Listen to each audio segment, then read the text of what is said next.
So what's up mga lods, yan nag-ayos tayo ng for the box. Ginawa natin ang paraan. Ayan, ang sira niya ay walang power. So naggawa na lang ako ng kanyang yung USB charger. Yan, testingin natin yung kanyang sa outlet. Yan, saksak natin. So ayan, testingin natin kung iilaw ba siya. So ayan mga lods, testingin natin, saksak natin yung kanyang saksakan. So ayan mga lods, wala siyang power. Yan. So ngayon may ginawa kong USB, dulo to dulo yan, USB. Yan ang secret niyan. Mamaya titesting natin. Yan, dapat ay ang kanyang ampere ay 2.1. yan, 2 ampere, or basta hindi bababa sa 1.5 ampere, baka hindi gumana. So ayan mga lods, yan ay titestingin natin mamaya. Ayan, tanggalin muna natin itong saksak.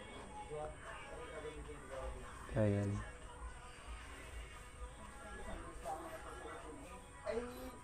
tanggalin natin dito sa pagkasakit niya. So testing natin itong DIY natin. Yan, baliktad pa yung aking lagay ng USB. Yan ang kanyang dulo, lagay na sa charger. Dapat ay ang kanyang ampere na kailangan ay 2.1 or 2. Mahigit pa. Yan, kita ba? Yan, kanyang saksak natin. Umilaw. So ayan mga lods, the moment of truth, kung gagana siya. Ayan. So ayan mga lods, gumana, nag-open na ang ating for the box. Ayan, pwede na tayo ulit makanood ng TV. So ayan mga lods, goods na. Ayan, pwede natin ulit mapanoodan. Nagawa natin ang paraan ng ating for the box. Hanggang dito na lang aking video. Salamat.